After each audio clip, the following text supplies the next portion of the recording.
Is this thing on? Hey, gang. Welcome to another episode of The Jace Perspective. I am your host, Pardon as Jace. All right? And as we know, sidebar, please do not take anything that I say seriously, okay? These is all jokes and allegeds. Because damn it, I don't even take me seriously. We joking over here, okay? Ha ha ha ha. All right, so, hold on. Let me go ahead and give me some of this Jace juice.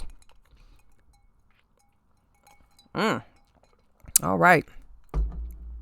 I got a question. Y'all know how I do. I like to start off the session with a question. Okay? Got a question. Why do people keep making these dumbass social media posts that basically tell on themselves? So y'all know how it is with social media, right? We got these trends. We have different things. People hop on the bandwagon and they want to, do the next hottest thing that everybody else is doing, trying to outdo the other person so they get clicks and views, right? So now the newest trend is basically you telling on yourself. And the latest one I seen was this whole, I took a big step back when, and then they go into whatever it is that they did or that they saw someone else do that they allowed, okay, by dealing with them. They took a big step back because of whatever. So the most current one I saw is, I took a big step back when they said to me, why are you mad? We ain't even dating. Well, answer the question. Why are you mad? You, as a willing participant in this situationship, not a relationship, clearly. Okay? You're in a willing situationship. Why didn't you open your grown ass mouth and say to your fuck buddy or your fuck partner, your sneaky link, and say, hey, what are we doing? Okay? Just because they got the bomb dick or the pussy is wet. If you don't clarify what's going on, you can't get mad when they not only spend time with you, but then go out there and spend time with the next person and romanticize the next person and sleep with the next person and all. You can't get mad. You can't. Okay? You want to take a big step back because you're willingly wasting your time with someone who's showing you you're basically this bottom baseline. Okay? So when that person does say, why you mad? We ain't even dating. I mean, you ain't Blanche. You're not dating. You didn't clear it up. Okay, so why you inserted yourself into an equation, into a situation willingly, again, okay, accountability, people. You inserted yourself willingly into a situation with someone, all because you didn't open your mouth to make sure that both of y'all are on the same page, to make sure that both of y'all are chasing the same thing. You just jumped head in. You jumped head first. Sorry. Okay, so until you learn how to open up your mouth and ask what's going on, what are we doing, I'm going to need y'all to get off my reels with that nonsense. Matter of fact, I need y'all to take a big step back off my timeline with your dumb asses. Okay? Y'all going to learn to open your mouth. Why you mad? We ain't even dating. You think? So I really wish that y'all would let Tupac be dead in peace. This man cannot defend himself. This man cannot dispute or refute any stories that are being told about him. Any kind of assumption made about him and his relationship with whoever's telling the story. He can't come alive and say, listen, that's a lie. Keep my name out your mouth. He can't do that. So stop. Jada Pinkett line ass. Miss Fake Alopecia. Cut it out. Mrs. Oh, that was my soulmate. Had Willow up there writing letters to dead Tupac. Oh, Tupac, please come and save my mom. Please, she loves you and I know you love her and please come back. Mrs. I hate my husband so bad because I want to be him. I want to be where he was in his career, and because I can't be, I'm mad at him. So now I'm going to just totally destroy his name and his reputation. Okay. And now we have another woman by the name of Keisha. Let me see, make sure I'm saying her name correct. Keisha Chavez, who is the wife of retired NBA player Joe Smith. First Jay to keep harping on, oh, we're soulmates. We were almost married, according to her. And now Keisha Chavez ass is talking about some, oh yeah, I spent some time with Tupac and I fucked him. And it was good. Ma'am, I don't believe you. This is the same woman, okay? And this is not ex-wife of Joe Smith. This is the current wife. Why you keep talking about other people, other men, and their dick game? You and their dick game. Why you ain't talking about Joe? Why are we not talking about our marriage with Joe Smith? Why are you not putting your husband up on a pedestal? Talk about how good Joe Smith dick is. If you're going to talk about some good dick, talk about him. Why are we talking about Tupac?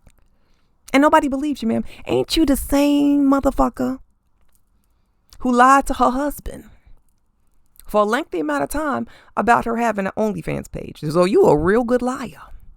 No one believes you. Keisha Chavez, okay? On the damn whatever podcast or show she was on talking about something. Yeah, oh, I was the second Keisha.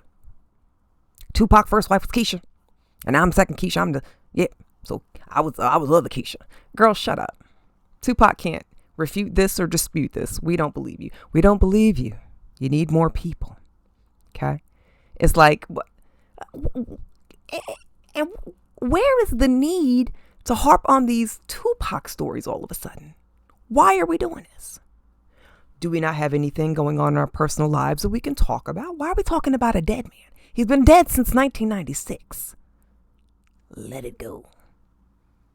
Let that man be dead in peace. Let him rest. Okay?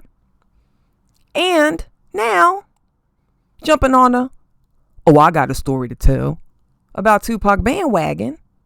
And it hurts my heart to say this because I like him. And he's bigger and better than this. DMC. From Run DMC fame. He's telling a story now. Let me pull back a little bit. Now, I know that Run DMC has been around for decades, forever, since the 80s, right? They've traveled the world. They are world-known artists. So I fully believe that, yes, DMC has a million stories to tell about not just Pac, but other artists, right? But why are you going around telling the story of I almost was in the car with him the night he got shot? Why is that important? And almost don't count. You almost was in the car with him when he got shot, but you wasn't. Okay. So I'm going to just tell you this. To me, this is how crazy the almost stories kind of fall into place here. I got me a almost story. Okay. I was almost in the towers, World Trade Center towers, when they fell. When I was bartending I was bartending the time that the towers fell. I was working in Newark at a bar, and I had a coworker, bestie. Her name was Keisha. All these Keishas. But yeah, her nickname was Keish. Keish, girl, hey, I love you. If you ever see this video, I miss you and I hope you're doing well. But anyway, Keisha was awesome. And me and Keisha loved to shop, okay, for shoes. And we did a couple of shopping sprees together. And I remember, so for those of you who know, World Trade Center used to have a beautiful mall on the bottom. It was a full-blown mall. They had a 9 West in there, and there was a pair of these burgundy riding boots that we both wanted to get. Long story short, we had made plans to get up early the morning of the towers falling and go over into the city, because we both were living in Jersey. We were going to head over into the city, take the train, okay, the PATH train, and we were going to go into the World Trade Center mall and get these boots. Well, needless to say, clearly, because here I sit, my phone did not ring and I didn't hear from Keisha. So I almost went to the World Trade Center that morning to go boot shopping. But clearly I didn't, because here we are. So again, almost doesn't count. Do you see, like, what does that have to do with anything? Like, but what does my almost story have to do with the towers falling? Nothing. Almost don't count. My ass is sitting right here talking to y'all. So please stop with these stories. Let this man be dead in peace. Almost doesn't count. Y'all got to have something else going on in your life. Good God. Let Pac sleep.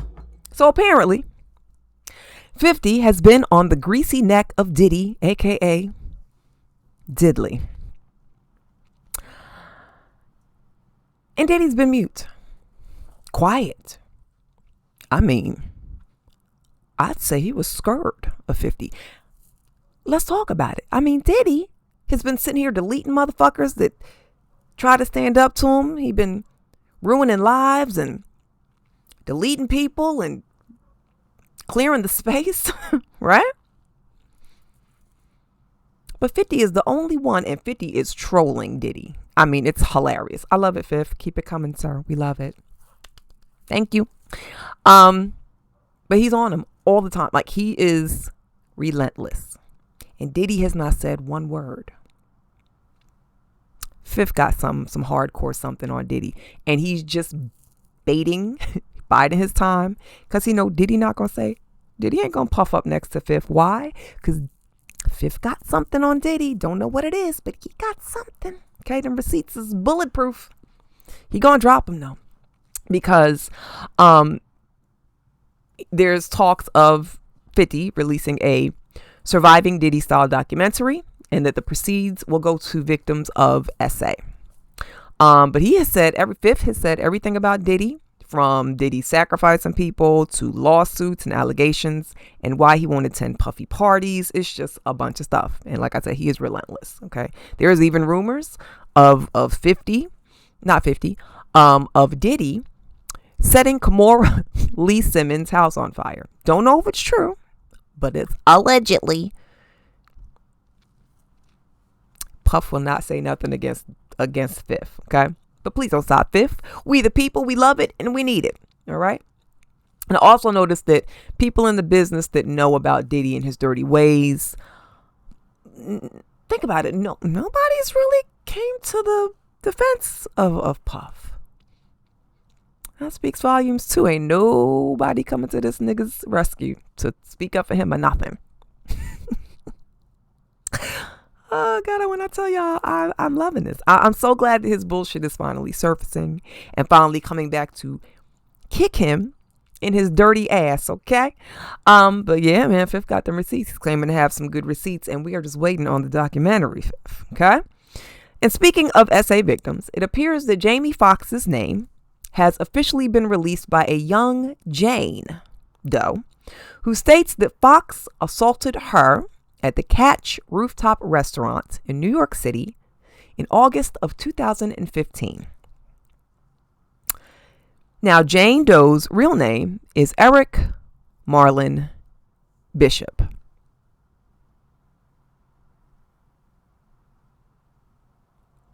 Jane Doe, Eric Marlon Bishop. Very, very interesting. Okay.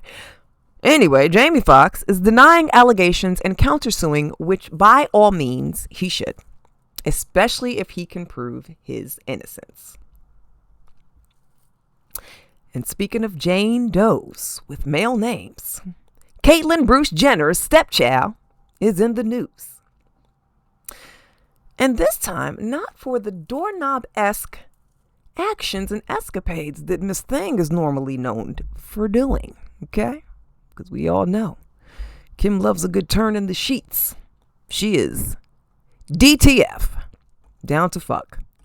I'll never forget that when she was sniffing behind Pete Davidson. She was like, yeah, I told his publicist, the SNL publicist, I was like, oh yeah, Pete, tell him I'm down to fuck. DTF. You jealous? Is that the Kumtrashian accent? Oh, I'm sorry. Kumtrashian, Kardashian. It's the same animal, okay? If it look like a pig and quack like a duck, it's an animal. Okay. So, like I said, Miss Kimberly is not in the news for her doorknob-esque escapades, okay? She has been named as GQ's, as one, okay, it's a group, but GQ has named a group of people, namely men.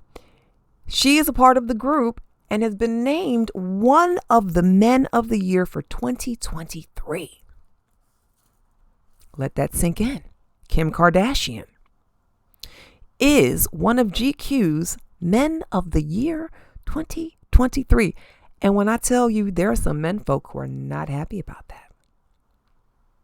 I've seen some podcast clips come across my feed where they are like, what the fuck is really going on? She's not a man. Kim Kardashian is no more a man than her stepfather is a woman. All right? I mean, there's an agenda at hand, people. And when I say agenda, I mean agenda, damn it.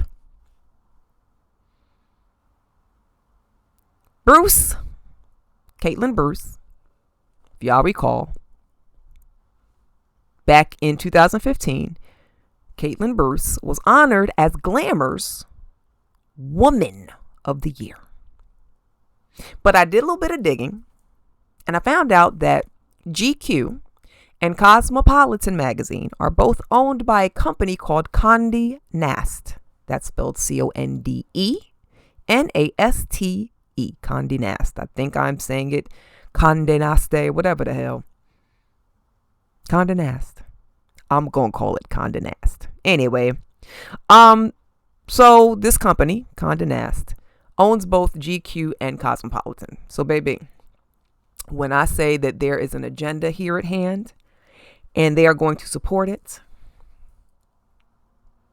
they're going to push this to the best of their ability. But I ain't worried because I don't buy either publication, so ain't no coin out of my pockets, literally, okay? Agenda.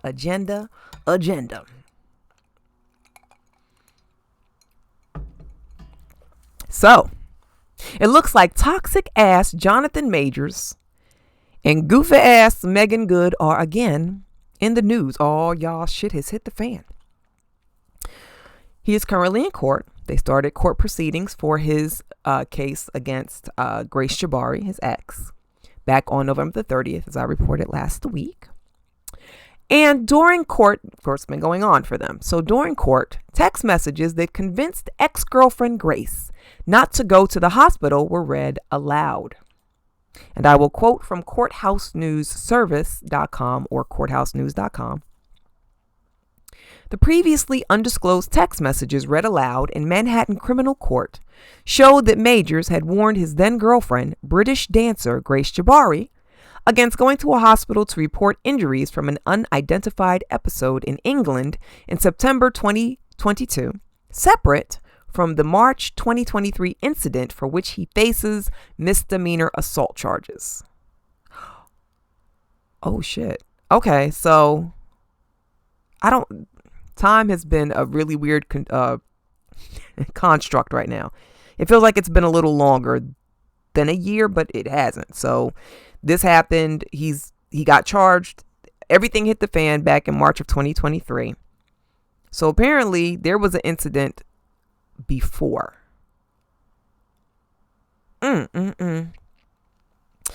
Reading more, it says also further in the article, Assistant District Attorney Kelly Galloway asked Jabari during the prosecution's questioning on redirect, which happened Friday morning, did the defendant try to dissuade you from getting medical attention?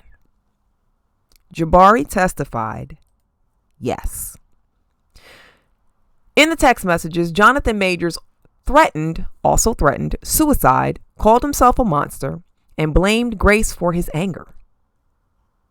Also, he wanted her to role play as Michelle Obama and Coretta Scott King. Now, hold on, y'all.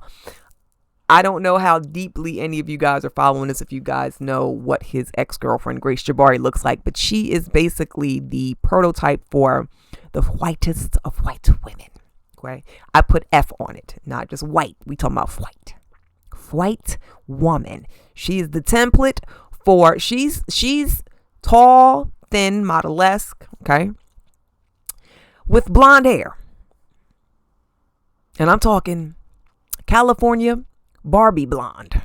Okay, I believe she has blue eyes. I'm not sure, but she is your typical white woman. That's how white she is. We got to put the F in it. How the hell you gonna play, or how the hell are you gonna role play Michelle Obama? How the hell are you gonna role play or try to emulate Coretta Scott King?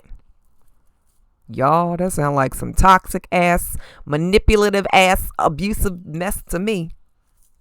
Oh, I see, Jonathan. That's why your ass is all lovey-dovey up on Megan. Trying to get her to help you save face, trying to clear up your image. But you know what? I digress. Okay? I know that a lot of times we see someone, whether a celebrity or not, and we just see them, they're like always, we don't know them, right? And we see them and we get these preconceived ideals of them. We think they're a certain way. They may act a certain way in public. So we'll go ahead and we'll just concentrate on celebrities. We see movies. We see them in interviews. We see them in photo shoots. And we form, because we don't know them personally, we form these ideals of them. And we form these fantasies of how we think that they are. Oh, they look like this, so they got to be like that. And Jonathan Majors had a lot of people fooled. He had a lot of people thinking he was a good guy. When you're sitting here, y'all got to read these text messages. It's crazy. They're on like Twitter. They're on, just look on Google. You'll be able to see the images of the text messages. He's like telling him he's going to kill himself. He's a monster. He doesn't deserve to live. And she's just like, I'm not going to go to the hospital, because he was like, because you're not going to believe. He did a lot of mind fucking this girl. Okay. He had a lot of people fooled. And for all we know, Megan might be just as manipulative and toxic as Jonathan. They may be a match made in heaven for each other. They just might be. They may get off doing crazy manipulative shit to one another. We do not know these people personally. We do not know what drives them, what makes them want to do whatever the hell it is that they do. It's just crazy. We have to be, us as a collective people have to be a little bit more careful with how we just let our viewpoints of celebrities or people too. Celebrities are fucked up. Hello, Diddy. Hello, Aaron Hall. Go down the list. Harvey Weinstein. Yeah. Okay. Kevin Spacey. Kevin Spacey is one of the greatest actors of all time, but this nigga was doing some buck wild shit too. Okay. Ellen DeGeneres. She's like, well, on paper, people exposed her to. On paper, Ellen DeGeneres was like Mrs. Sunshine of the Millennium.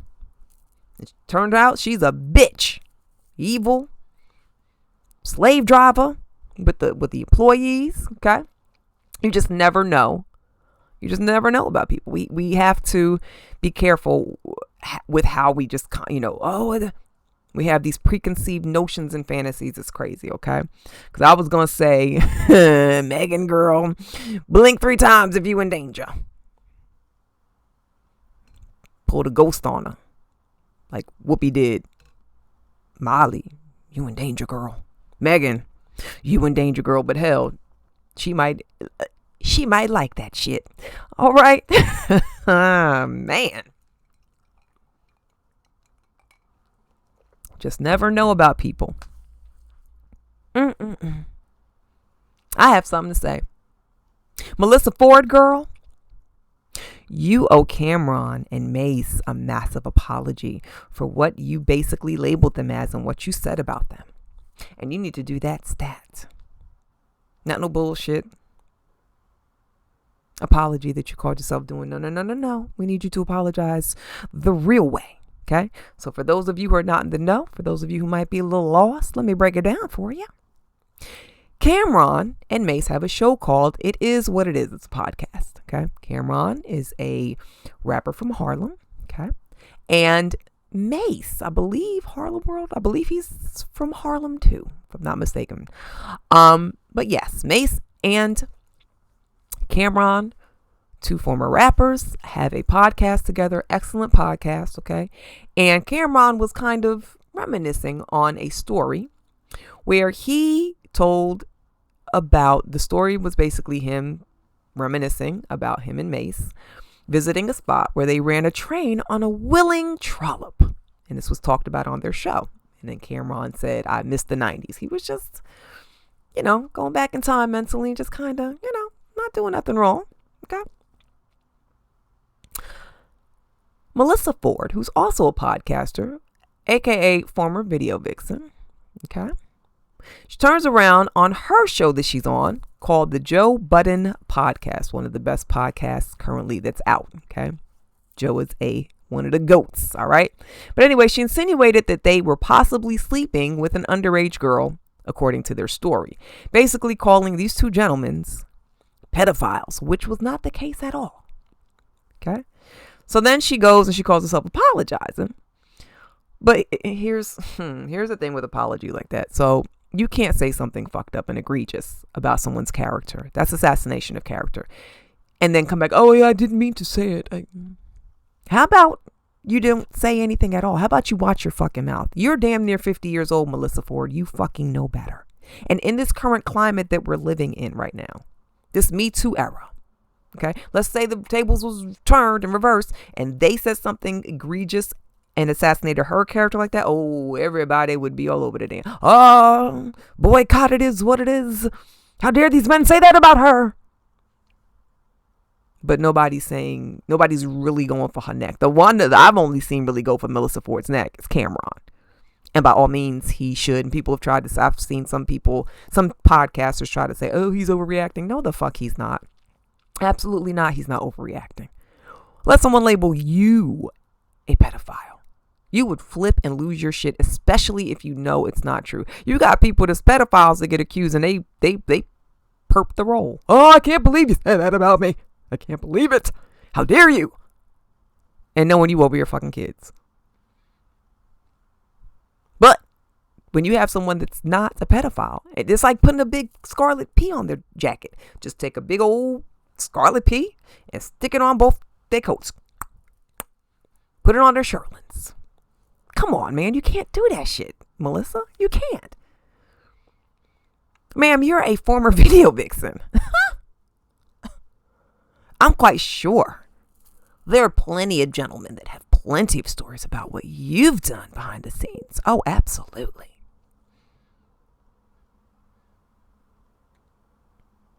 Miss Video Vixen. Cam'ron let something slip. I ain't gonna repeat it, but he did say a little something. He did let it rip about you, and I think it was Ice-T in a bathroom situation. Two racks, 2,000.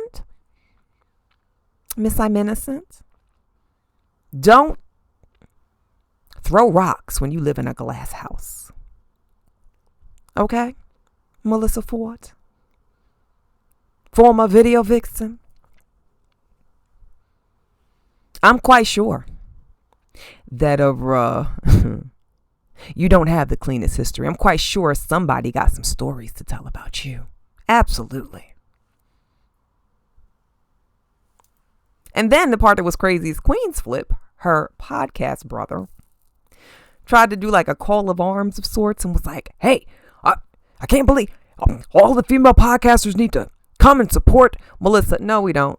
I don't know about other female podcasters, but this female podcaster, I don't support chicken shit like the chickens that do shit like that. That's some chicken head moves right there. You don't do that. You don't taint and sully and dirty someone's. Ma'am, you called them pedophiles. With everything that's happening right now in this climate, this social climate that we're living, you didn't stop and think about this. And it's too many. And she needs to be held fully accountable for what she did. That little bullshit apology. No, ma'am. Try again. Do it over. Okay? But apologize the real way. And too many grown people is out here pretending like what she tried to insinuate. Y'all acting like I don't understand the significance of this accusation. Yes, y'all do. She was wrong. She was dead wrong. And Melissa Ford, you need to fix it. Because I'm willing to bet a lot of stories can be told about you. Don't start nothing. Won't be nothing. Matter of fact, since we're doing call to arms, I need a couple of people to come forward and tell some true life stories about Melissa. And not just Cameron, because he did it because Cameron, he only said what he said, even if it was true. He said what he said because he basically was trying to say, like, bitch, the bitch shit ain't squeaky clean. But yeah, somebody need to come out and drop some dime on Miss Melissa Ford's past story or two. Let her feel it. And then when they give you their little bullshit apology, then you could just eat it like you're basically, with your actions, telling Cameron and Mace, oh, y'all, I'll apologize, little bullshit apology. Y'all will just have to eat it. You'll be all right. Fuck out of here. Watch your mouth. Watch your mouth. Unless you have bulletproof receipts and proof, don't do that to people. Motherfuckers go to jail over shit like that. Motherfuckers have fucked up reputations that are innocent over shit like this. Bitch, you wrong as shit. You dead wrong. And for all my go-getters, people out there who's doing your thing, keep it up. Fuck the feelings of others who cannot keep the fuck up. There's a video on Twitter that I came across and I loved it. And it basically said that people want you to fail so that you have more in common with them. People love when you are relatable. When you are doing better or you happen to be reaching goals and hitting check marks on your list, it makes them uncomfortable because they're not excelling the way that you are. So you're not relatable. So there's a level of uncomfortability, okay?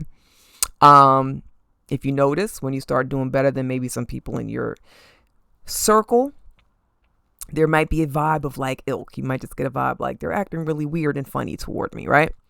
And follow your gut intuition. People's actions, the way they speak to you and the way they treat you is always true. Actions speak louder than words, right? So when you're doing good in your life and you have nothing but good things to talk about, it's like it's a distant, cold energy. But if shit is going wrong in your life and you ain't got nothing but some negative shit to say, oh, the conversation is plentiful. They got all the conversation for you. They got all the rap for you. They fuck with you heavy then. Right? Okay. So, best thing to do. Because unfortunately, some people, it's like a fake competition. As the girl in the video said, it's a fake competition. They feel threatened. They feel like it's no, it's not competition, but you can't tell them that subconsciously and that shit bubbles up from the surface. You got to remember, if you're up here and they're down here, there's a huge gap. Okay. You either need to be up here. The only way that there's going to be an alignment is if the two are here or the two are here at lower level. There's a space. And the ones down here is going to try to bring the ones up here. They're going to try to bring it down. So the best way to do this and to combat it is to surround yourself with people who are like-minded. Surround yourself with people who are reaching their goals and who want to celebrate the achievements and the goals and hitting the marks. All right? You have to get with people that have this basically the same. Nobody's going to have the same exact mindset because we're individuals. But you have to have people that are doing basically the same thing, hitting goals the way you're hitting. Just, it has to be more similarities than there are differences. Because you got some people that's going to see you here and it's going to want to bring you down to here. Okay? So that's just something to keep in mind. All right? And I will see you guys next week. And just like that, I'm out. I'll see y'all next time. Bye.